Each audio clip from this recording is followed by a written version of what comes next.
All right, Scott Bass, we've got Colby Plus and Real Water Sports with us this morning.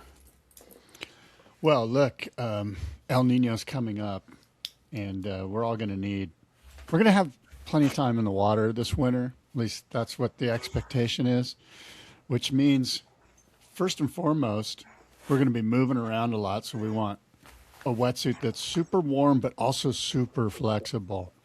And the new Colby Plus Green Wave gives you both. Super flexibility, super warmth, buttery, like butter melting over an almond croissant. Ooh, now you're talking my language. This is warmth right here. I've got my Colby Plus wetsuits packed for Chicama, Peru. We're leaving on Friday. Heck yeah, bud, you're stoked. So what's crazy is the water temp's only 71. You're kidding. No, it's super warm. Wow. Yeah. That's trippy. Yeah. So last year we brought 3 2s and 4 3s, and we kind of I cycled between the two, plus booties. And this year I feel like I'm going to bring 3 2 wetsuits and no booties. I would bring a hood for the wind. Yeah. Good call. I have a hood. I'll bring one. Yeah. Okay, cool. Good call. So anyways, Colby Plus, we love them. You love them, actually. I know our listeners give us tons of feedback on Colby as well. But colbyplus.com is where you go for premium Yamamoto rubber wetsuits, direct to consumer. And like Scott said, they have a Green Wave design suit now, which is also environmentally friendly. That suit's awesome. All their suits are awesome. You can check it all out at the Boardroom Show, by the way. They're going to have a booth at the Boardroom Show like they do each and every year. You can buy your brand new Colby Plus full suit for this winter at the Boardroom Show, which many people do. We always see people walking around with wetsuits at the boardroom. So yeah, check it out, colbyplus.com. We know and love them. And then also realwatersports.com. We always talk about great retail partner and tremendous surfboard inventory. They actually just got over 100 new Channel Island surfboards. Wow. Yeah. You know what? Look, again, El Nino's coming up.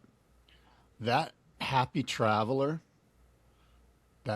that's, if you need a step up, consider the 6'6" Happy Traveler. I've got that board in the quiver, and oh my. Yeah. The other one, if you need just something for the summer, a groveler, is the new Channel Island Salute. They call it the Solution. That board looks killer too. I haven't ridden one, but I know that was part of the batch that they got, and I've been seeing all their team ride it, and it looks amazing. So 110 boards means there's something in your exact shape and size for almost anybody. So check it all out at realwatersports.com.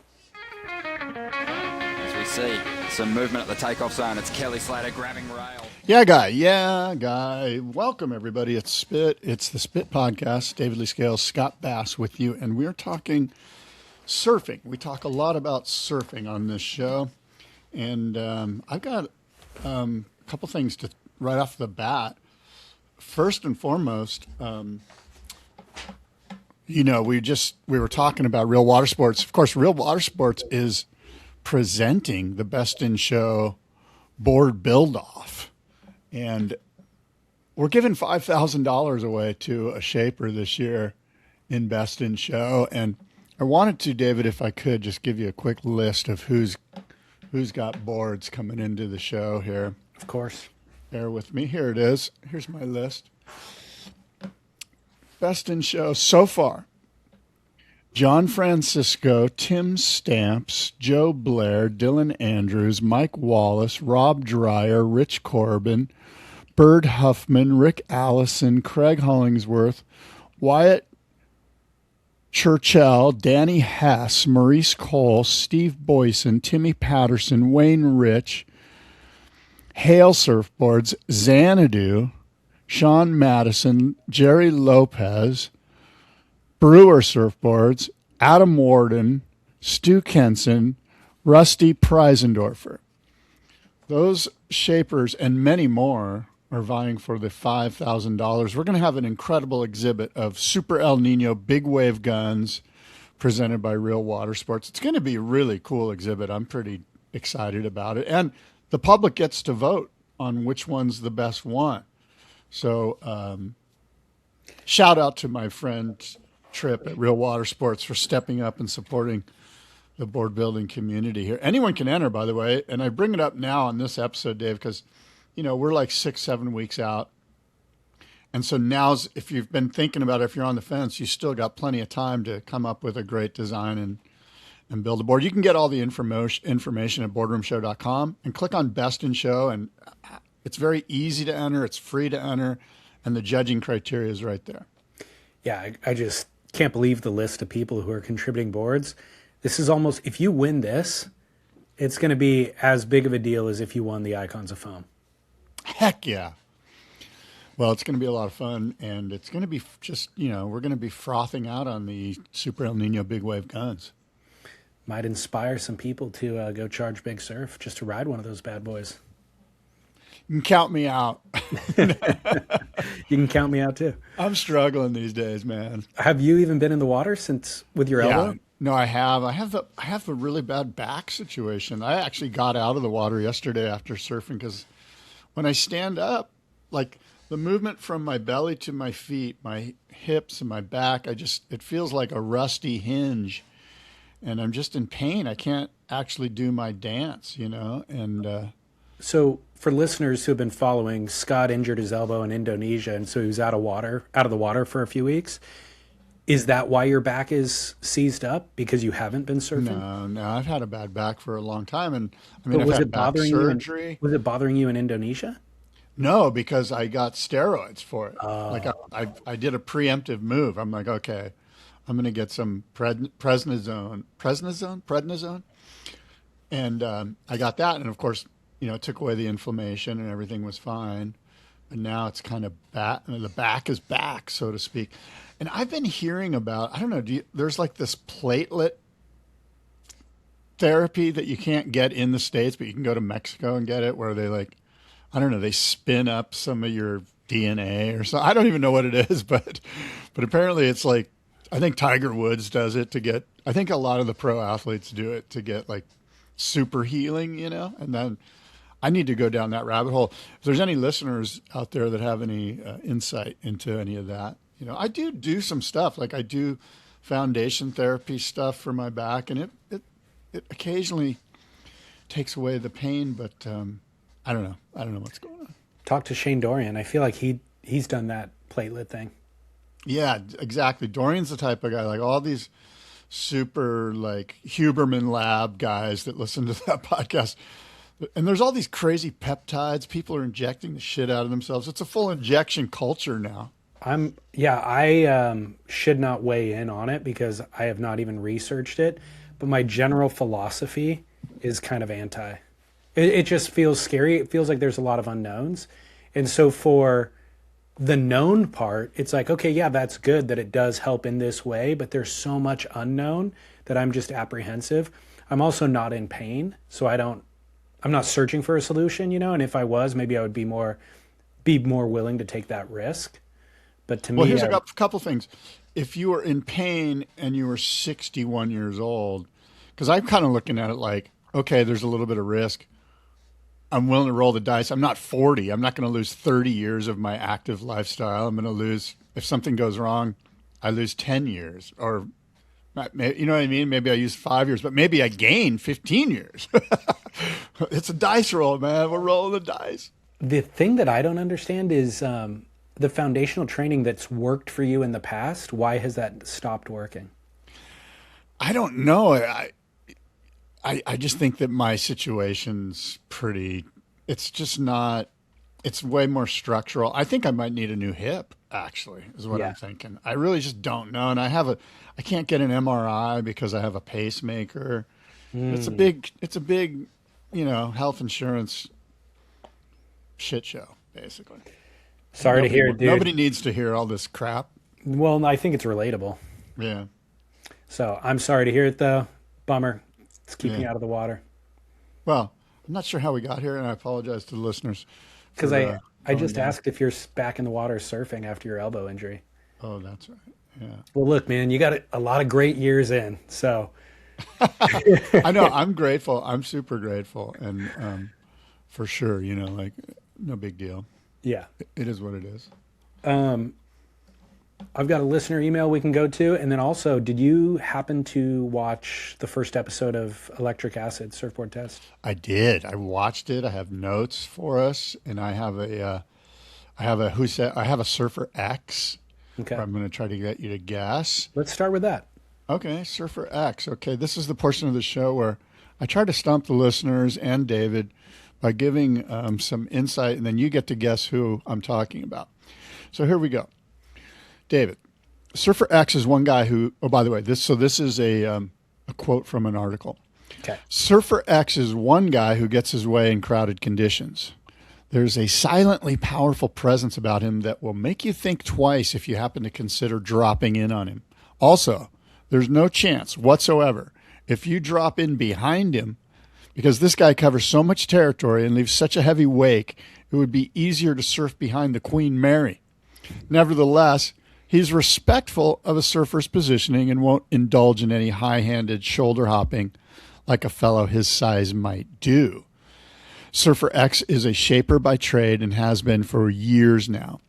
When I first came to the islands in 1965, he was making big wave boards for a friend, John Thurston, who at that time was managing Wardy Surfboards on Kalakaua Avenue. These days, Surfer X works out of Surfboards Hawaii and does a considerably good business during the summer months. David, do you have any idea who Surfer X is before I give you the four options? It's a lot of information, so it should be pretty pointed, but no, I don't. All right, here are your options. David, A, is Surfer X Ben Aipa? Is Surfer X Barry Kanaiapuni? Is Surfer X Fred Hemmings? Or is Surfer X George Downing? Ben Aipa. You're correct. Too easy. Thank you for all the clues this time. Yeah, there was a lot of clues, right? I figured you'd get them. In fact, when I was reading it, I was like, there's too many clues. Yeah. But I appreciate it. I needed the help after the last few performances. Yeah, great one. Well, look, I bring up Ben Aipa, of course, self-servingly. We have one of Ben Aipa's surfboards in the upcoming California Gold Surf Auction, which takes place October 3rd through October 17th. And it's a Ben Aipa tri-fin. And what I'll do is I'll try to forward you over an image of it. Maybe we can put it up on the screen here today. It's a really fascinating tri-fin. And we're talking, like 1970 or 1968 or like it's an early tri-fin surfboard from Ben Aipa, who wasn't, as we all know, wasn't shy about trying new stuff and experimenting with new stuff. And of course came out with the wonderful board design known as the Sting. So that board that you're talking about would have been before the Sting. It's a Surfboards Hawaii. Yeah. It's got a Surfboards Hawaii logo and it says by Ben Aipa, and it's a short little fat tri-fin. And I'll try to send it over. Maybe when we take a break, I'll send it over so you can see it. It's really a cool board. Super cool. So you mentioned George Downing. That's another figure that Gordon Clark spoke pretty deeply about when I interviewed him. His name came up over and over, and in such positive ways, just like the ultimate gentleman, smart, charismatic, had it all. Great surfer.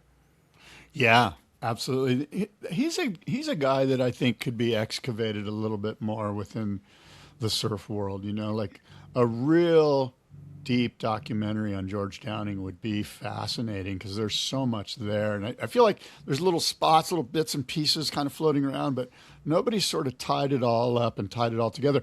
And part of it could be, he was, I want to say he was a bit reserved regarding the media for a little bit.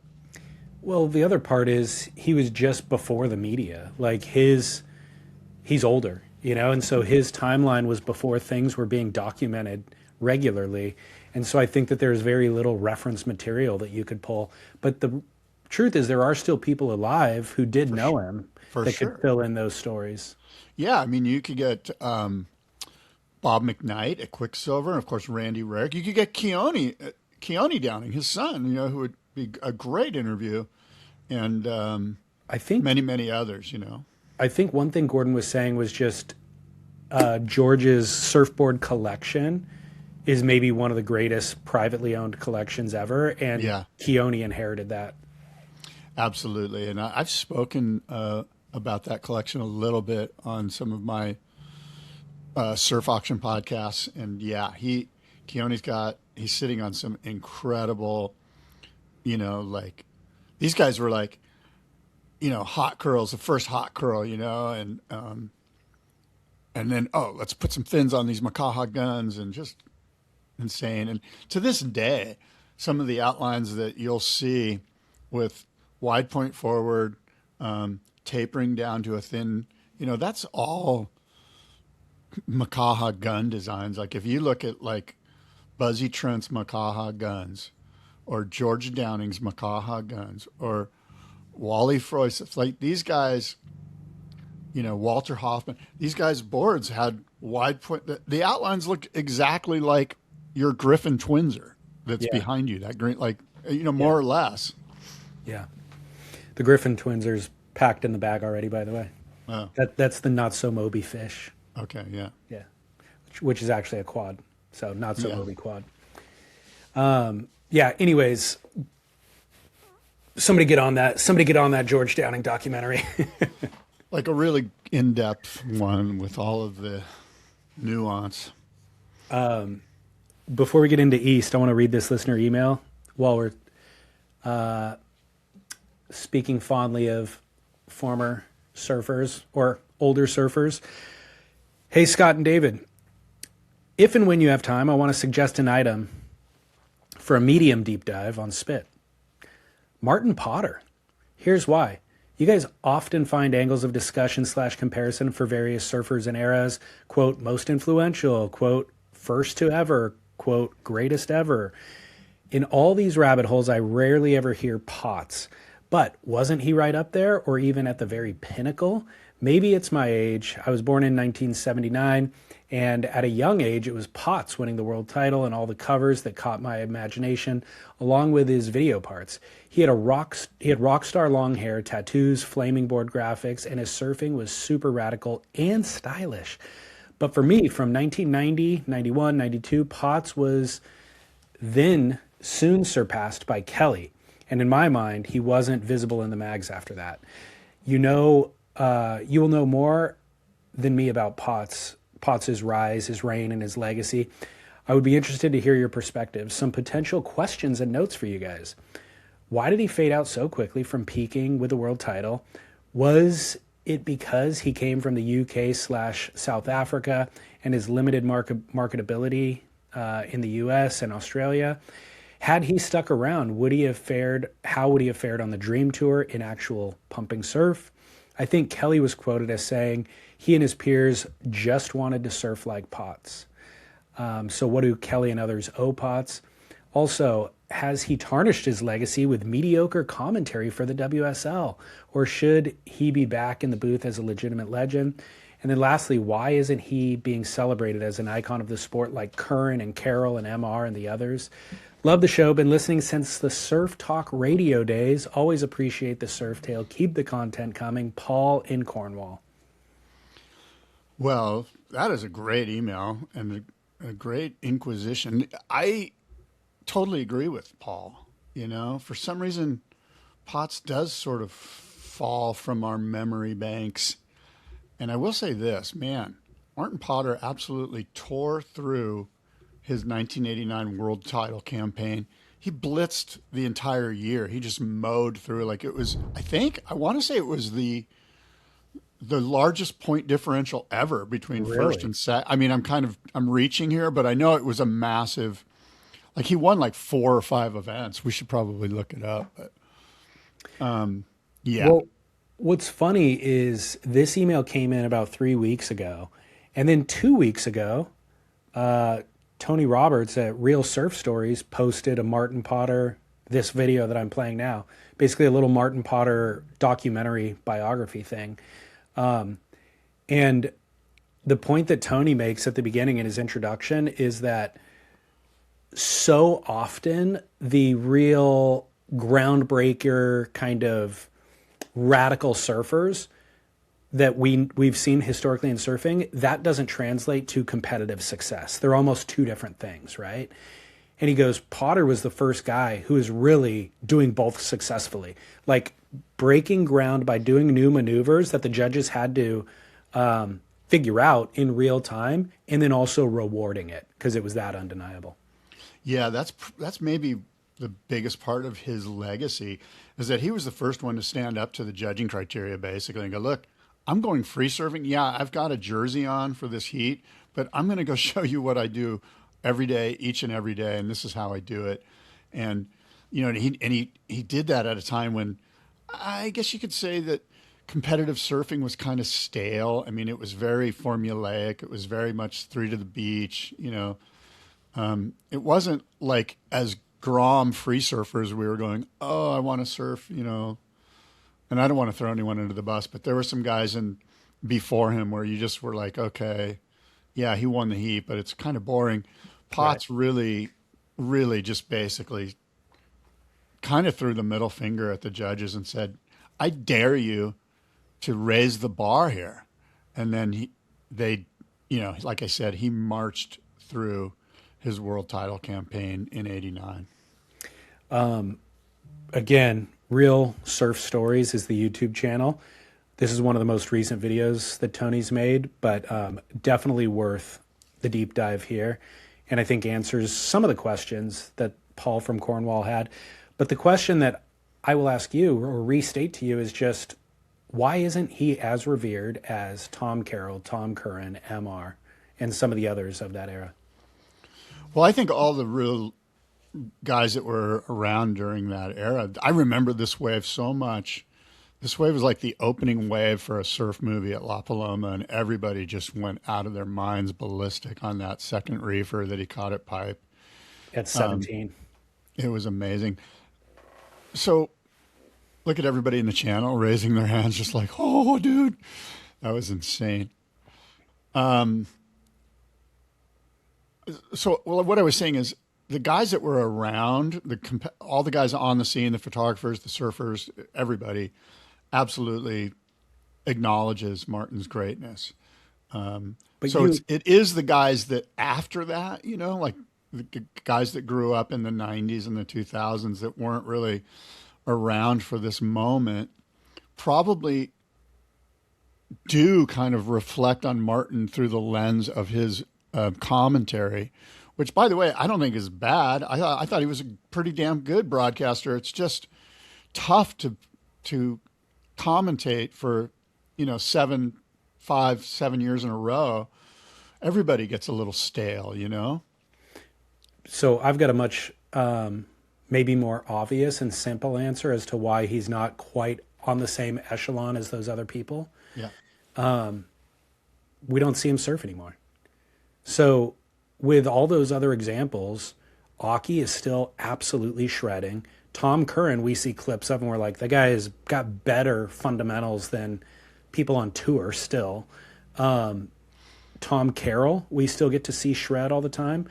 I feel like Martin Potter, he withdrew himself to a certain degree from the limelight. The only version that we got of him was in the commentary booth, but we haven't gotten to see him continue his surf experience. And I think that's maybe hindered his place in history a little bit. That's a really good analysis or insight. I think that's really valid. The last time we saw him, I want to say there was one of those throwback heats, whatever they called them. A heritage heat between him and Brad Gerlach at Lowers, I want to say. And yeah. I think it was at Lowers. It might have been Bell's. I don't remember where it was, but it was Lowers. Brad was fired up. You got the sense, Brad, because they had a bit of a rivalry, I think, right? Yeah. And Brad was like, let's do this. And I don't want to throw words into Brad's brain here, but it seemed like Brad was pretty gung-ho and Brad was surfing really good. And I almost sensed that Martin was like, yeah, I'll do it because the WSL wants me to do it. And I don't think he was as engaged in it as Brad was. And again, I can't speak for these guys, that they can set me straight, but that was the sense I got watching it. Do you recall that? Yeah, that's exactly what happened. Do you remember who won? I'm assuming Brad won. I know it's funny. I don't remember the results, but I remember that whole lead up, and I'm almost certain Brad won as well. So Martin, though, look, I don't know anything about his personal life currently. I don't even know how much he's surfing now. But if he wanted to, he's got a real opportunity to make a comeback. Like, look at the best example of this is Brendan Margison, Margot. Margot disappeared entirely, like was working as a baggage handler in an airport, like working real jobs, and then came back and is now a sponsored professional surfer in his late 50s, which is just reflective of the fact we just want to watch him surf, you know? And like, if he gives us clips, we're like, dude, he's got a totally unique approach and his surfing is incredible. And I think that Martin Potter has all of those fundamentals still. And even if he's taken some time off of surfing, he can get back into it if he wants it. Man, what a great surfer. It's so fun. If you're just listening to the pod, we're watching Martin surf from Tony Roberts's Real Surf Stories video. It's just amazing, right? Great and those surfer. blue Hawaii boards that Minami made him, I think there's twinsers, and he's just going so fast. Wearing the webbed gloves. Oh, yeah. Well, anyway, good stuff. It would be cool if Martin. I mean, it just kind of depends on where he's at with his headspace, with his family life, what he's doing. Does he even want to? Does he want an Instagram account? I don't. I sense that he doesn't, or he would have already. You know what I mean? Yeah, I mean, I know I follow him on Instagram, or I did at the time, and he wasn't posting much, you know. But again, you have to want it. Like, I feel like Curran, Aki, Carol, they still have a major drive to be in the water. And so if you don't want it and you don't want to publish, or maybe he's just surfing on his own and not publishing it too, that's a whole different drive, is feeding the machine, the Instagram machine. But it's there for him if he did want it, and I know we would love it. Yeah, and there's something to be said for not putting anything out for a long time and then coming back onto the scene, and it's really fresh, you know, like as opposed to just constant barrage of whatever. Yeah. Well, anyways, thanks for the reminder, Paul in Cornwall. Yeah, that's a great. I do remember getting that email from Paul, and thank you for bringing it up because it's good stuff. Yeah. Well, should we take our bathroom break? You could send me that photo, and then we can do electric acid. Yeah, that sounds good. All right, Scott, welcome back to the show. Yeah, it's good to be back. All right, here's the Surfboards Hawaii Aipa. Yeah, isn't that thing interesting? That's in the California Gold Surf Auction. It's on under the auction block. Look at that. Look at those twin. Look at this three fin. Well, I mean, I would hesitate to call it a three fin. Well, I mean, it's got three fins in it. Well, it's not. I'm not saying it's a thruster. I'm going to call it a 1.5 fin because those are about a quarter of a fin each. And if you add them together, that's half a fin. And then you got the middle single fin. I think you need to rebrand your thing. That's going to be a tough one to market. It's a lot of communication. If you have to deliver 2 sentences to explain the thing, it's too much. Yeah. Okay. I'll work on it. It's a cool board though. Surfboards Hawaii by Ben Aipa. I mean, talk about forward thinking, you know, he's just like, let's go for this, you know. This needs 7 logos and black resin panels. Super cool board. It's super cool. Piece of history right there. Yeah. Very cool. By the way, I've never seen anything like it. I do want to say that I am a big fan of foundation training. I do it all the time, and I highly recommend it. And in fact, I send it to people. I'm like, here, you got some back issues? Do this. So, I was almost gonna connect you with Steve Hawk because I just published an episode with him of Surf Splendor because of his new book. Look at this, Near Shore by Steve Hawk. If anybody wants it, it just came out yesterday. Oh, killer, yeah. But at the end of our chat, I was asking him about surfing, and he said the same thing. He was like, he's got back issues, basically. And anybody who has back issues has their solution that they want to share with you, but everyone is different, and they often contradict one another. I know. So after he said all that, I'm like, whatever. I'm not going to connect you with the other guy that I know who has a back problem. No, but I totally agree. I mean, I've flown to Cuba and done chicken bone ceremonies and stuff to fix my back. I've done everything. Have you really? No, of course not. Okay. But my point is, I've gone to great lengths and I've done a lot of stuff, and I will continue to until. It's funny that you say that though, because I went to Cuba one time, and walking along the promenade at the water, I forget what they call that. I saw somebody kill a chicken on the rocks and do some sort of a ceremony. And I was like, Was I nearby? no, you weren't. But I was tripping out because I was like, first of all, they killed an animal, and that kind of shocked me. But then they were doing some witchy voodoo stuff with it, and I was like, I think we should leave. Yeah, that's the back ceremony. Hopefully, whoever got healed from that, and the chicken's life was not lost in vain. Anyways, NEARSHORE, check it out. Like I said, it just came out yesterday, published by Viking Press, which is part of Penguin Random House, I think. So a big publisher, readily available at your local bookstores. And it's a thriller. It's a novel. It's like fiction thriller. Cool. Yeah. I look forward to checking that out. Did you by chance pack the book that I suggested that you pack? No, I did not. Theo of Golden. I still have time. You'll get it at the airport. Oh, right. Theo of Golden. Yeah. Okay. It's a simple, fun, uplifting book. Okay. It's a wonderful book. I'm in. East. Let's talk East. Let's talk East. Harry Bryant is the East surfer, right? A fitting guy for this, we believe, because he's vocal. He's willing to express his opinions without any hesitation. And what are your thoughts on the first one? Give me some of your insights. Main headline about the first one is I'm disappointed. Okay. Number one, the surfing is not great. I think Harry's a phenomenal surfer. I think Harry has personality, so I'm still holding out hope. But this was just this was a departure. Like, the surfing wasn't great. And then also, the way that they edited and presented the episode was so toned down from what we've seen in the past. There was almost no narration. At least for the first 8 or 10 minutes, literally zero narration. So you and I know what East is, but if you just stumbled upon this and you clicked play, you would not know what's going on because there's no explanation of what's going on. Finally, they do get somebody to narrate just what the rules are. And then there was one other thing that they came in with narration for, but episodes previously, the narrator is like intro, explaining things throughout, outro, what's to come next, all that stuff. That was all void. And then I noticed everything was toned down. There was much less music. There was much fewer graphics packages than we've seen in the past. In the past, each individual installment is branded with its own look and its own aesthetic.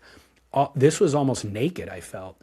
So that just made it less spicy, kind of, like less kind of entertaining, I would say.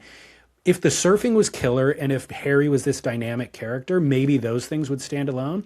But the surfing wasn't killer yet, anyways. The waves were a little bit wonky. But I was left wanting a lot more. Okay. The waves are the stars, and the waves were crap, except for the last session where it was kind of groomed. But that left-hander, it was so bumpy and jumbled and wonky, as you say, that it left us wanting a little bit, left me wanting a little bit. It didn't seem like a canvas was provided that was, enough for these boards to really get run through. And that's not to suggest that Harry can't tell us which boards he liked or not based on the way they were feeling. But I also want to see good surfing. That's at the end of the day, that's what it came down to. That was the very first thing I said to you too. It's kind of like the surfing wasn't great. Yeah. And I'm saying that that's because, as you already mentioned, the waves were crap. Yeah. And I don't know where that is. Doesn't matter. We don't need to name it, but it looks like a fun wave. And actually the wave that they rode the one board from Greg Brown on looked kind of fun, right? Yeah, the smaller wave. Yeah, that smaller wave. But overall, it just looked like the conditions, it was onshore, like they just got crappy conditions and they kind of had to deal with what they got, I guess. It looks from the previews that they do get good waves. Oh, I know they go to Chile, and it looks like they score when they go to Chile. So I think we'll see good waves and good surfing in future episodes. But this one, if you're going to use this as the intro, this was a lackluster intro. Well, my take on it is that fins and fin design sort of ruled the day here. Or ruined the day. Yeah, well, exactly. So, but the theme of the episode was fins, right? So some shapers provided specific fins for the design that they made, which makes sense. Of course it does. It makes so much sense. And then Harry apparently has a quiver of fins that he's super dialed in on, that he's also very stubborn about and won't maybe move beyond what he brought with him on the trip. And shapers are like, well, I want these fins in that board. Why didn't he at least try the board with these fins? And then another guy was like, oh, he made it a 3 fin. I was expecting a 2+1, or those are interesting looking fins. Like, it just seemed like there was a disconnect. Specifically, Tom Morat not only designed a board for a fin setup, but then built fins by hand for the board and then shipped them over, didn't glass them in. They're not glass-ons, but shipped them over, and Harry did not ride that set of fins in the board.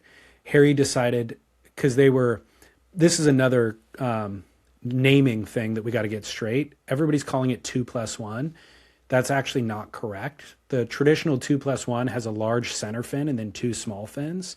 This is the 2 large twin fins and a small center fin, which the best term that I've heard for that is twin +1. So Tom Morat designed a twin +1 setup. Harry, as you stated, chose to ride it as a thruster. Then it didn't work. Then he decides to ride it with 2 big fins and then one, Tom wanted this really small trailer. I think Harry rode like a medium thruster in the back. So it's smaller than the twins, but it's still too big to be the center fin. And it still didn't work. And so he dismissed the board. And the shaper, Tom, is like, he never even rode the board the way it was designed. You know what I mean? Like, that's not fair. And so it did. And Harry, I think he does have good information about fins. He knows something about fins, but he doesn't know everything about fins. And there's a real danger in knowing a little. You know what I mean? When you have some information, you feel empowered. But you don't know what you don't know. And there's a lot he doesn't know. And he didn't give the board its fair shake. Yeah, I love that you said, I don't know, that he doesn't know. There's something about perhaps the most liberating phrase is, I don't know, which puts you in a state of teachability, which is sort of, the standard bearer for humility. It would have been great if he rode Tom Morat's fins. It would have, not only great, it was just obvious that that's what he should have done. And the stubbornness from which he was like, nope, not going to do that, sort of takes away from what you expect to get from Harry Bryant, which, and maybe I'm being misled here, but I expected like a real open-mindedness towards the concept. And it seemed like he was like real closed about it. Again, there's nothing more dangerous than having a little bit of information. Yeah. I really felt like that was the culprit there.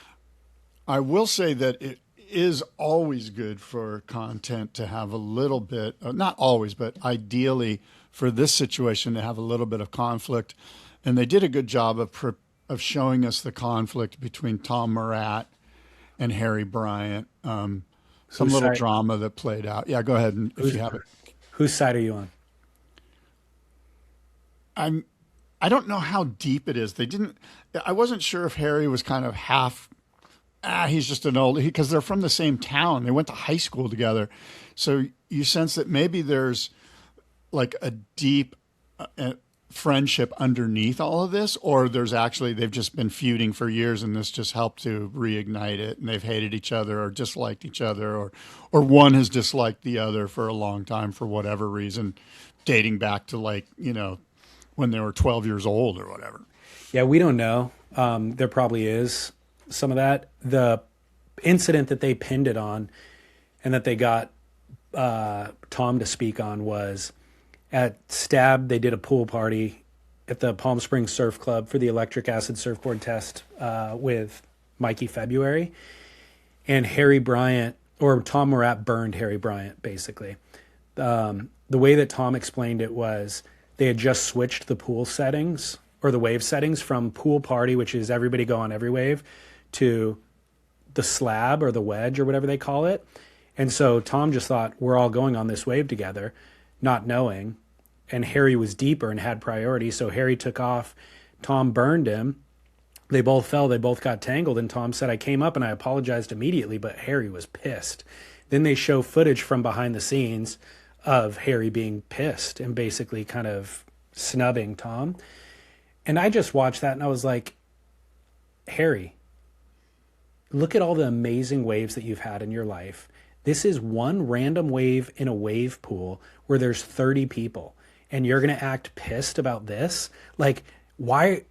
You cannot get pissed about a wave in a wave pool. This is absurd, you know? And it seemed like he was carrying a grudge, and Tom even said as much.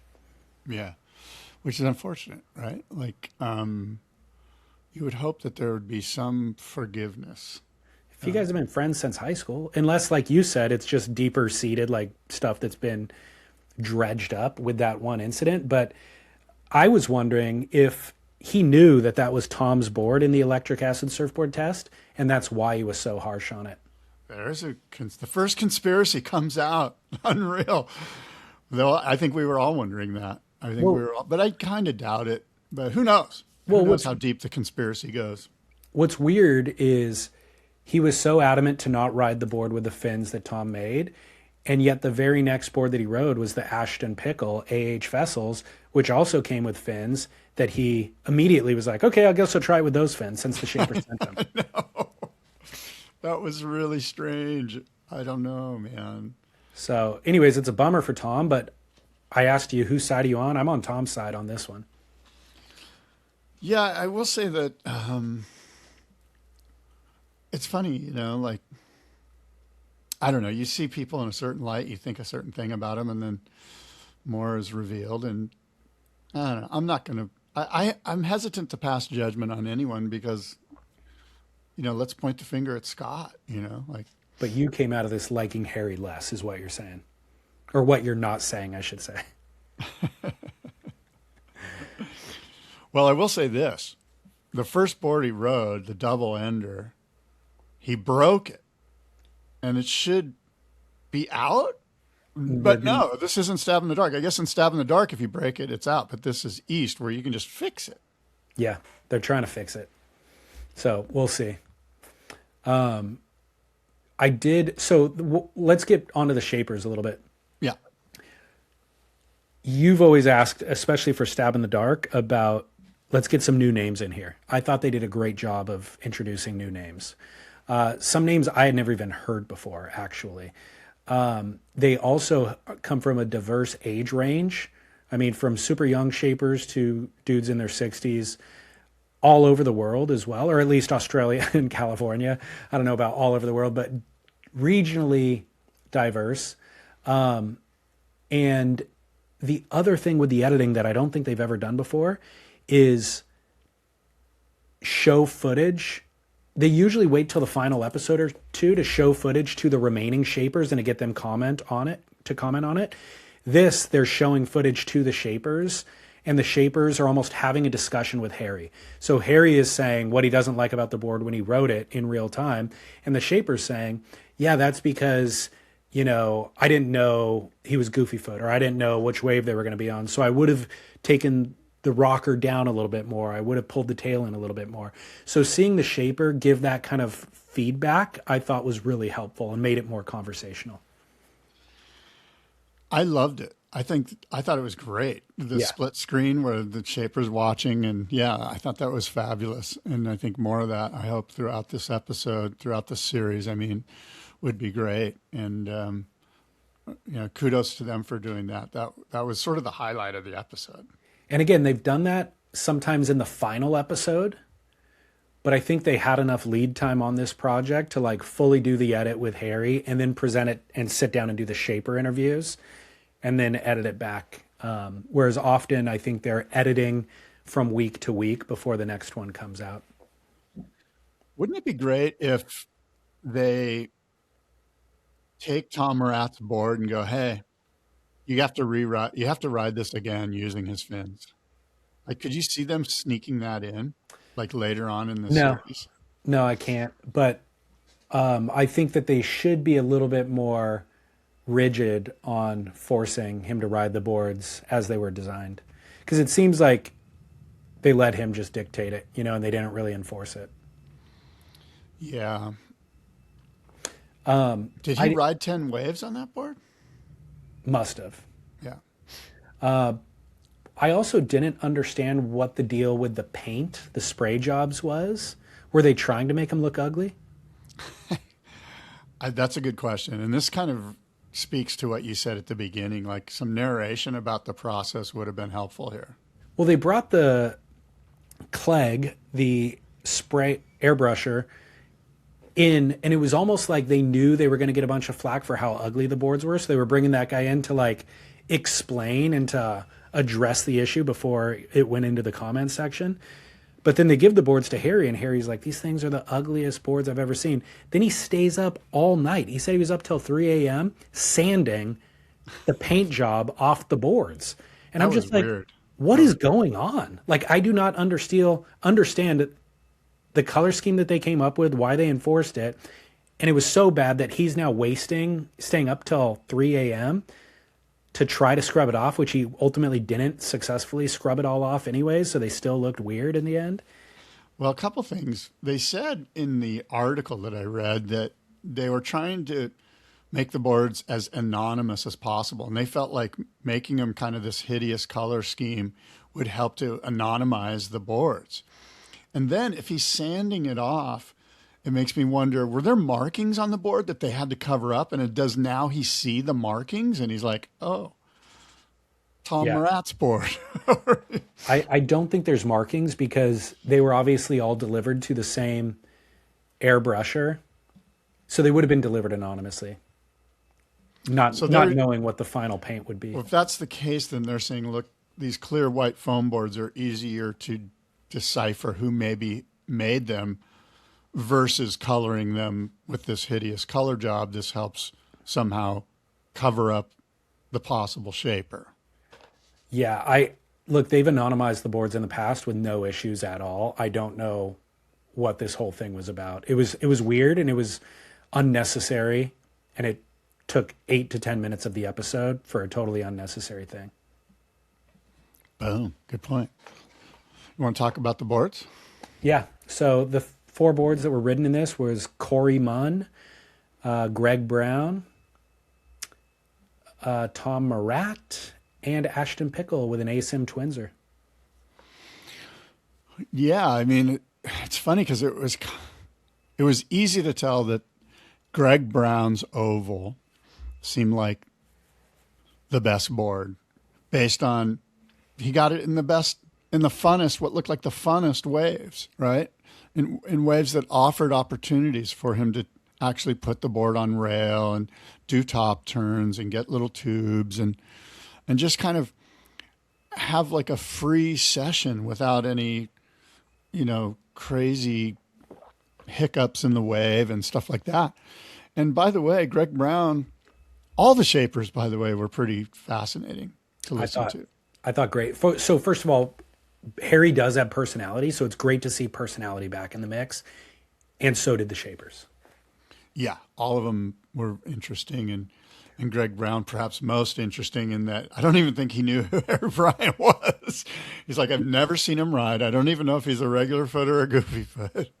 He said he's seen one still photo of Harry, which is hilarious to me.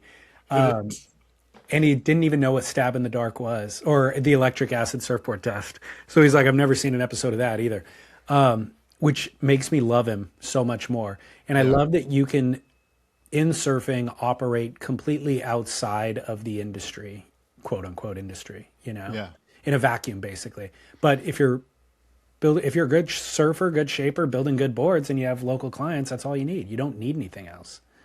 Yeah, I'm starting to think. I know that there are some shapers around here that it wouldn't surprise me if they're like, what's that? Yeah. I don't even know what you're talking about. I can think of a few, that. Yeah. But his board design was, I'd say, more conventional. Yes.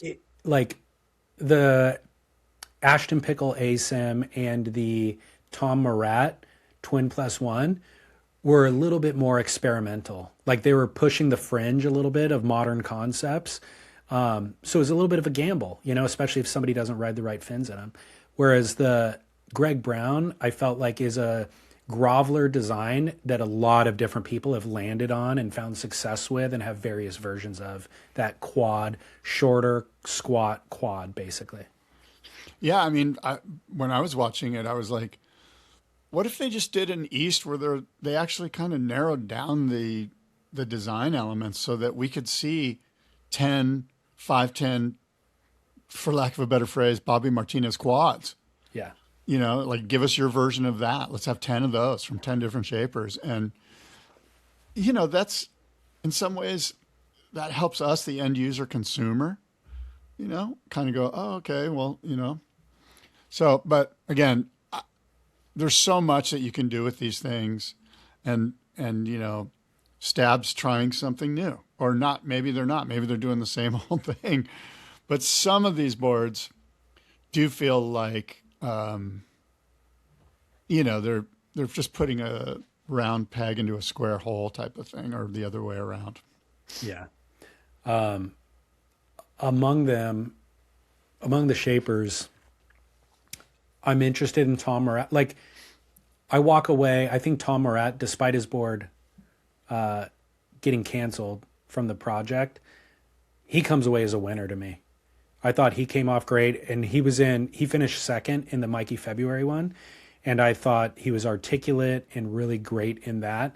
So I come away from this really wanting to know more and follow Tom Murat. I felt the same way about Ashton Pickle. He seemed super astute. The board was interesting. It was an ASIM, so he's obviously, operating outside kind of convention a little bit, pushing the fringe.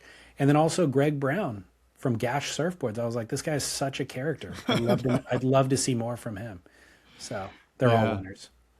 Yeah, I agree. I actually followed Ashton Pickle on Instagram this morning, and I should probably hunt down these other three, actually. Corey Munn, too.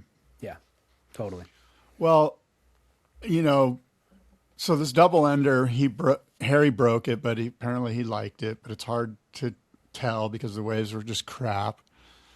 The Greg Brown board looked like a board that you and I would love to ride any day of the week in 3-foot waves. The Swallow by Ashton Pickle, apparently he really liked it, and he did seem to surf pretty good on it. But again, the waves had finally calmed down and gotten smooth, and so you got to see some turns. And Harry really liked the Swallow by Ashton Pickle, which is cool. So that one's still in the mix. So the funny thing was, I thought Harry was just going straight the whole time. I'm like, God, this guy needs to do a turn. Like, we're watching a 50-minute video of him going straight, basically. Yeah. Over and over again.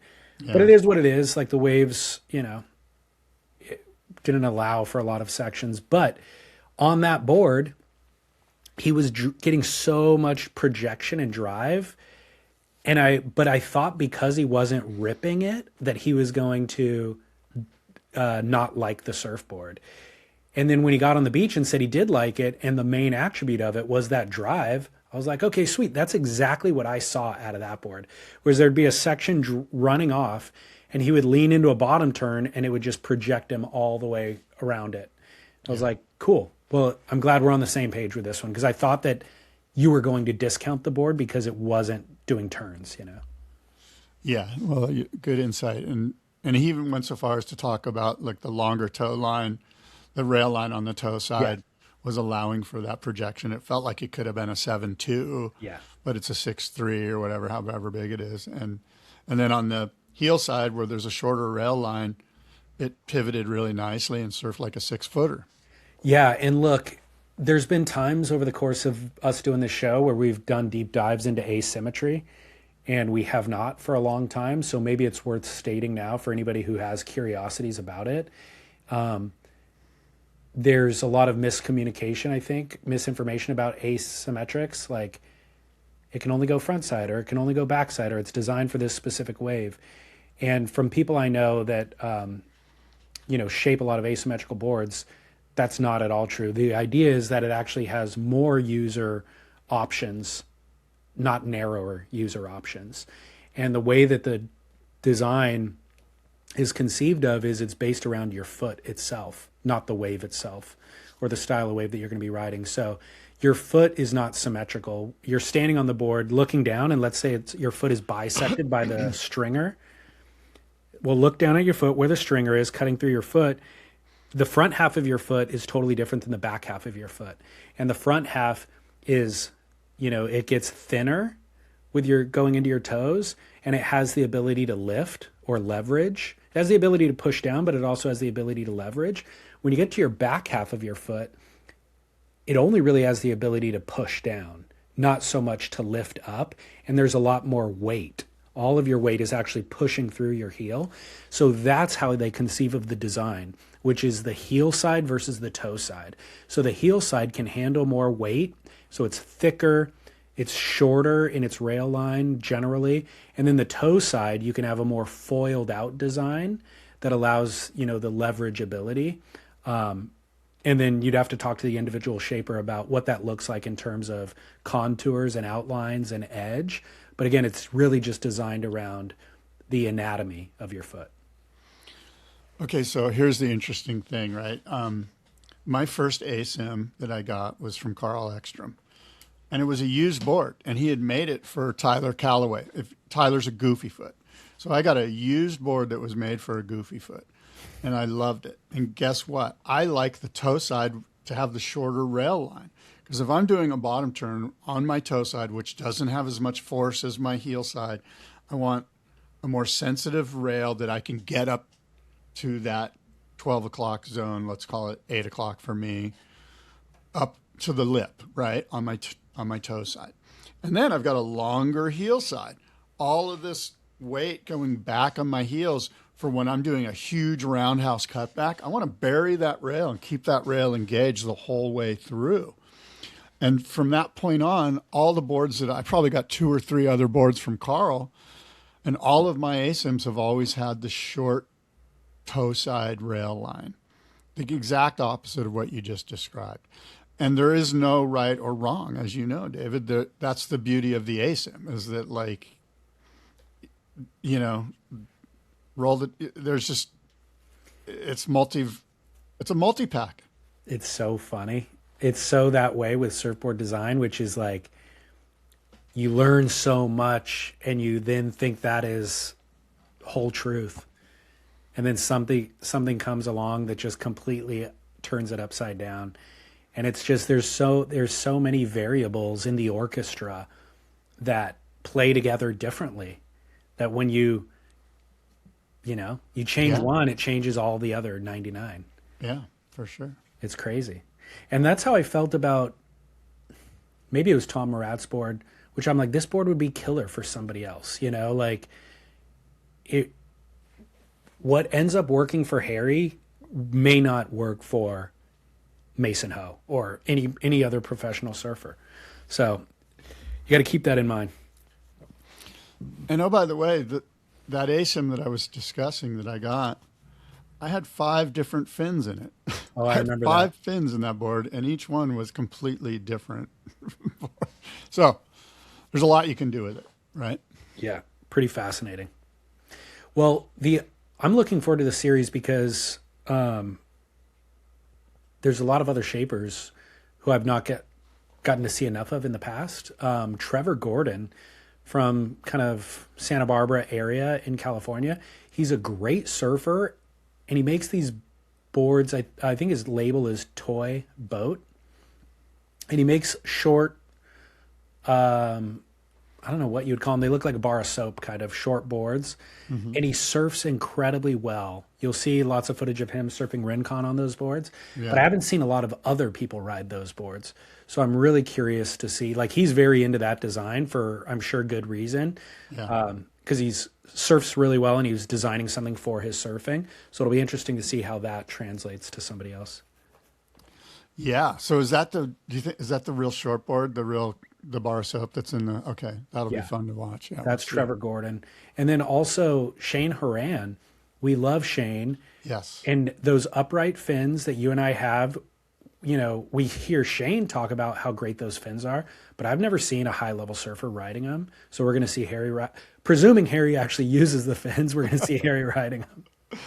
Well, there's a great little tease for the episode with Shane Horan where Harry basically looks at the board and goes, this board is a conspiracy theory in fiberglass. Yeah.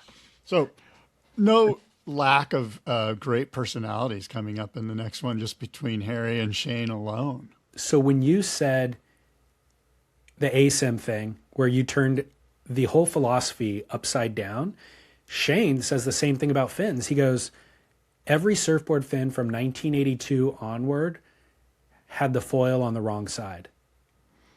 That's fascinating.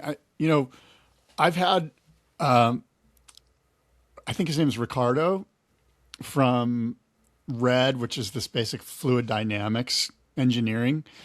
And I think that fluid dynamics engineering, it's pretty cut and dried. Like it is what it is. Like I don't think there's any denying which side the foil should be on. And I'm not sure if Shane's going to refer to any of that computer, dynamics. But we'll see. I don't know. Where do you stand on that? Do you think? I guess what I'm saying is, it's already been proven, and you can't disprove it. It's like scientific fact. Again, when you have this orchestra of variables, that I mean, like kelp might change it, or no. the salinity in the water might change it. No, but the hydrodynamics, I don't know Ricardo or what his work is, but the hydrodynamics that they're doing in a laboratory could be altered if there is some design in the surfboard that's changing the way that the water runs into that curve. That's what I'm saying. Okay. Well, fair enough. But Shane Horan is absolutely adamant and steadfast about his philosophy. And so it's great to see him hear Harry say what he says, cut to Shane with all the conviction in the world being like, no, bro, for whatever reason in 1982 or whatever the time was, we committed to this thing because it was working in this scenario, but things then deviated down a different design path. And we all know in surfing that we stick to these trends for way too long. Oftentimes and so it's just hard to change the direction of the cruise ship, basically. Well, I'm absolutely here for Shane Horan. I'm getting a sense we're not going to get enough of him. I'm a big fan. Let me tell you about Red. Okay. Research and Development in Fluid Dynamics. It was founded in 2016 by Riccardo Rossi, former head of the Computational Thermofluid Dynamics Laboratory at the University of Bologna, and visiting professor and scholar at the Center for Turbulence Research of Stanford University. 15 plus years of experience in research, code development, and industrial applications in the field of computational fluid dynamics. State-of-the-art consulting worldwide to companies operating in industrial engineering and beyond. This guy, he's a good surfer. He's been at the Boardroom Show. You've probably met him. He did a seminar. He's worked closely with Vince Longo at Future Fins. I'm just sensing that, these computational, I sense that the science is the science, These computational. If you just throw I don't know. Help me out here. I'm stumbling over my syntax and over my thought process. Well, I like it. I'm going to use the word computational in all my titles moving forward because it really adds an air of sophistication, even though, I don't think it added anything to his actual title. No. Look, here's the deal. You're like a computational father, Exactly. You're a father, and I use computational dynamics to best rear my offspring. Exactly. Yeah. And everybody would be like, oh, shoot. Okay. Oh, shit. That guy's a computational father. How did you do that? How'd you get that? That guy's smart. Well, more will be revealed throughout the series. Greg Weber, Chris Christensen, Will Solly, who I've also never heard of, and then very oddly, a Christian Fletcher design, quote unquote, that is shaped by Steve Boyson.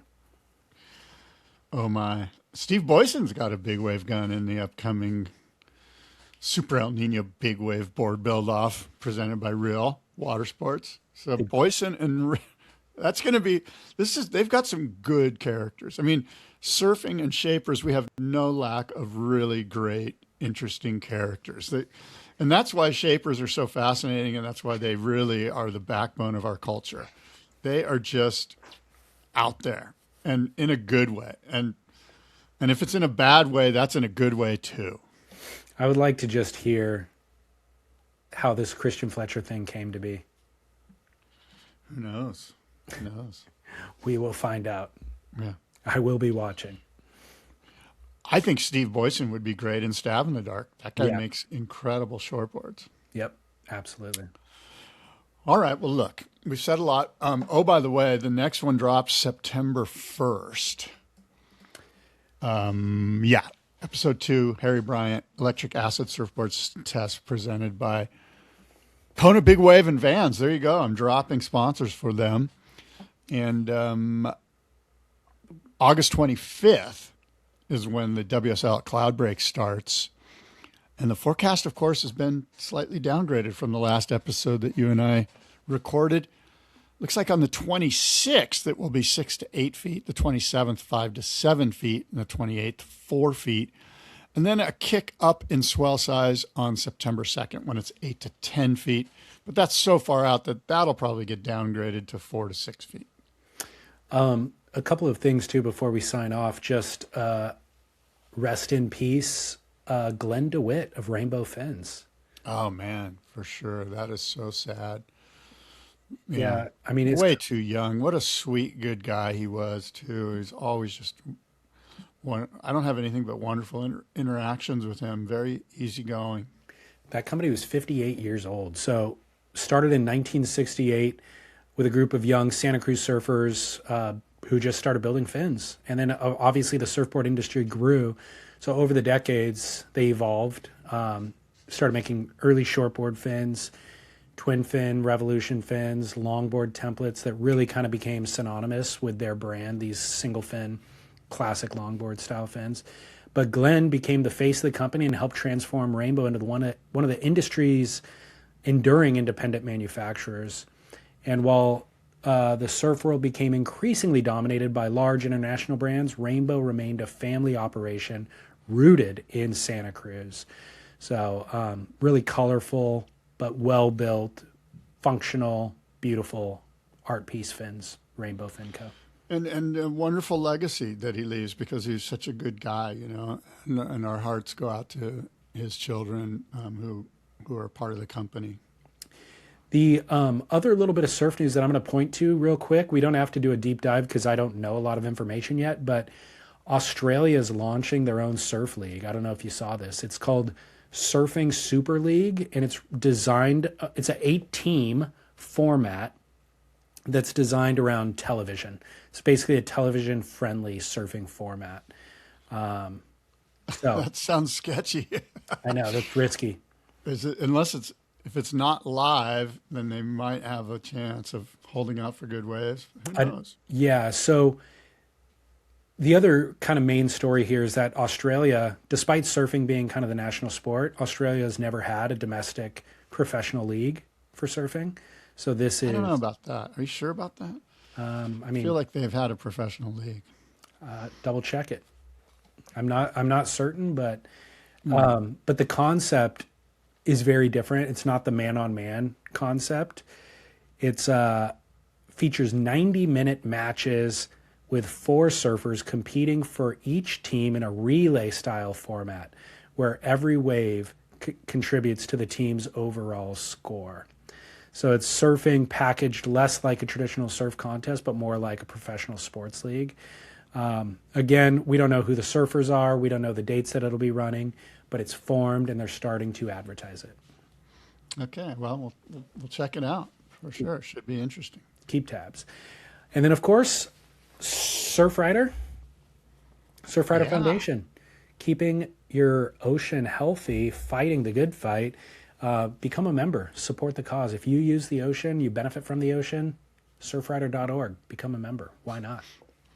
I wonder what their stance is on ocean-based data centers. Ooh. Yeah. I'm sure they have one. Yeah. We'll find out. We'll find out. All right. Wait, Look, wait, I got to get wait. going. So Wait, must-see moment. apparently my wife needs something from me and it can't wait. Okay. I don't want to make her wait. How to Fall in Love with the Ocean, Mikey February documentary on YouTube, treeswax.com presents our must-see moment. Use promo code SPIT at treeswax.com to get 20% off your petroleum-free, environmentally friendly surf wax. Look, we've said a lot. Until next time, adios and aloha. All right. Thank you.